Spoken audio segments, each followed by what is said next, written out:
I have just a few points to share in addition.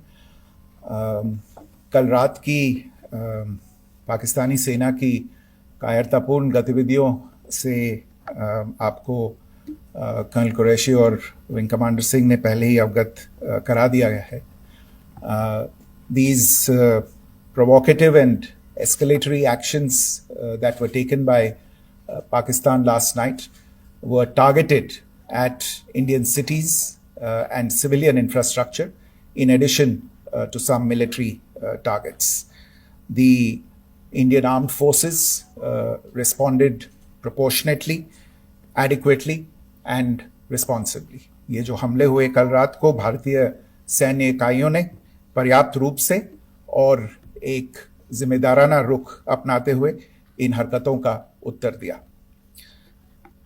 What I want to underline is that the official and blatantly farcical denial of these attacks that Pakistan carried out by the Pakistani state machinery is yet another example of their duplicity and the new depths that they are plumbing in their quest for disinformation.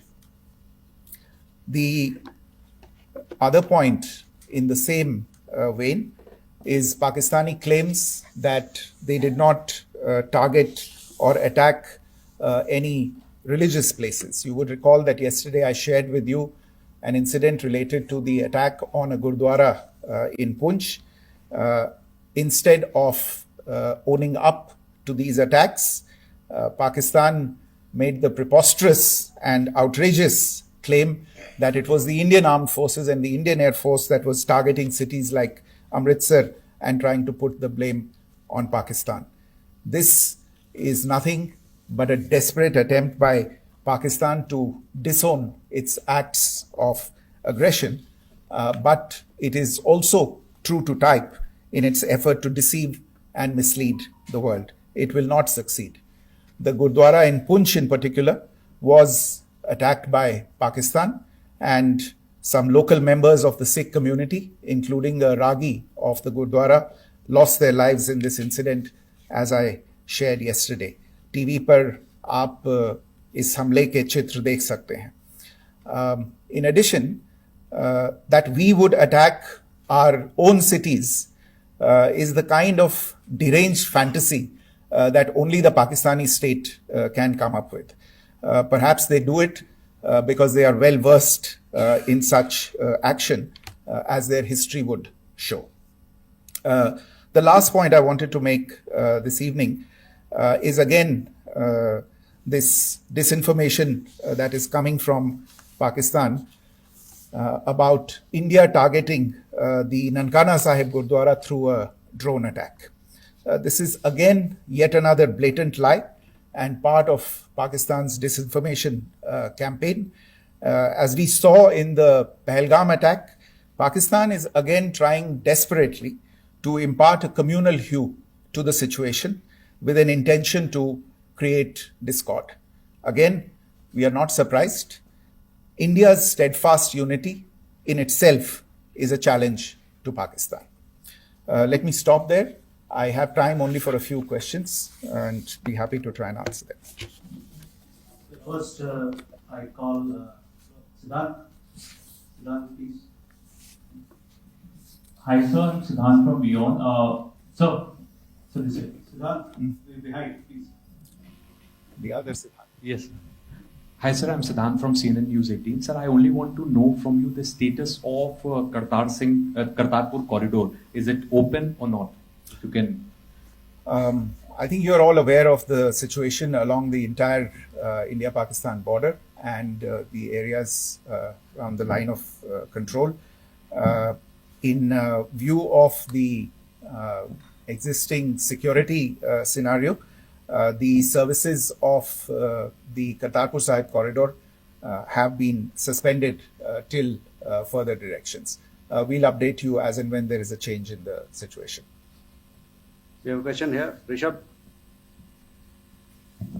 So, good evening, Rishabh from Times Now. So, you spoke about religious places being hit in Jammu. There's another religious place which is a Carmelite nun church that has been hit. What do you have to say about it? If you can explain that to us. Yeah, actually, we do have some information about this extremely regrettable and condemnable incident during heavy shelling across the line of control in the early morning of 7th May.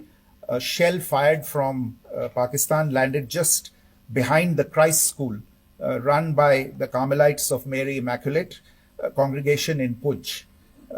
Tragically, the shell fired from Pakistan hit the home of 2 students of the Christ School. Both students unfortunately lost their lives and their parents were severely injured. Another Pakistani shell struck a Christian convent of nuns belonging to the congregation of the Mother of Carmel, damaging water tanks and destroying solar panel infrastructure. Several priests, nuns, school staff, and local residents took refuge in an underground hall beneath the Christ School during the shelling by Pakistan. The school happened to be closed at the time, fortunately. Otherwise, more losses would have occurred. Again, we have seen the Pakistani side targeting and shelling places of worship with a particular design. This includes gurdwaras, these convents and temples. This is a new low even for Pakistan. Your question here, right? Sir Pranay Upadhyay Amar Ujala से। Sir कल आपने इसी podium से पाकिस्तान के IMF bailout को लेकर और Indus water treaty को लेकर जो टिप्पणी की थी उसकी पाकिस्तान में काफी तीखी प्रतिक्रिया भी आई और उसके बाद हमने देखा कि पाकिस्तान की तरफ से किस तरीके से लेह से लेकर भुज तक पूरी बॉर्डर के ऊपर जो इन्वेजन था वो किया गया। मौजूदा सिचुएशन के अंदर पाकिस्तान के बेलआउट पैकेज को लेकर और पाकिस्तान के इन अटेम्प्ट्स को लेकर आपका क्या असेसमेंट है? और दूसरा ये भी जानना चाहेंगे कि पाकिस्तान की तरफ से ये जो अटेम्प्ट किया गया था उसका भारत ने अभी तक उस तरीके का कोई जवाब नहीं दिया गया है, तो क्या भारत इसका जवाब देगा जो कार्रवाई हुई है बीते 24 घंटों में?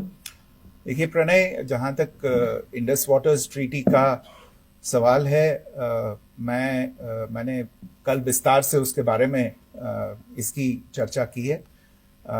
Indus waters treaty is in abeyance and as such I have nothing further to add to the decision that was announced by the cabinet committee on security. जहां तक IMF bailout का सवाल है, आपको ज्ञान होगा कि IMF की आज मीटिंग हो रही है.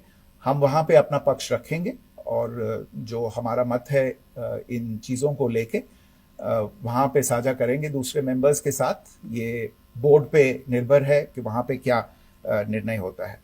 और जहां तक जो कार्यवाही हुई है उसका जवाब देने का जो आपने जो प्रश्न उठाया है, जो आज ब्रीफिंग हुई है, जो आपको सूचना मिली है, मैंने भी कहा है कि जो आज सवेरे तड़के सवेरे जो गतिविधियां हुई, भारत ने उनका एक जिम्मेदाराना पूर्ण तरीके से और एक पर्याप्त तरीके से उसका जवाब दे दिया है. Siddhant. Hi, sir. Siddhant from Vion. Sir, the External Affairs Minister has spoken to many of his counterparts around the world. Yesterday, he spoke to the U.S. Secretary of State Marco Rubio. So, what were the key areas of conversations during that call? Yes, the minister had a conversation with the U.S. Secretary of State. As you can imagine, the focus of discussions was the terrorist attack in Pahalgam and the response that India mounted after that on the 7th of May. The Secretary of State shared his thoughts on these developments with the minister. The minister deeply appreciated the US's commitment to work with India in the fight against terrorism, and he also underlined the targeted measures that India had taken in connection with Op Sindoor.